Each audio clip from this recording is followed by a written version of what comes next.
104.7 IFM. Report!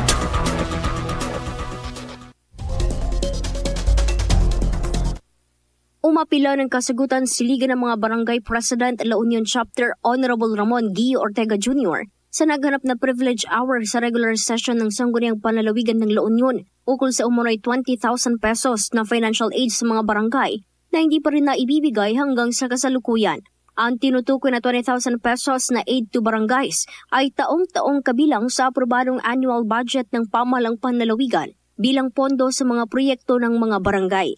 Noong 2024, kabilang umano sa pinirmahang budget ang naturang financial aid, ngunit hindi pa rin naibibigay lumipas na ang taon. Hinaing umano ng mga punong barangay kung ibibigay at kailan matatanggap ang naturang pondo. Palaisipan din umano kung isasabay ba ito sa Aid to Barangay Fund ngayong 2025.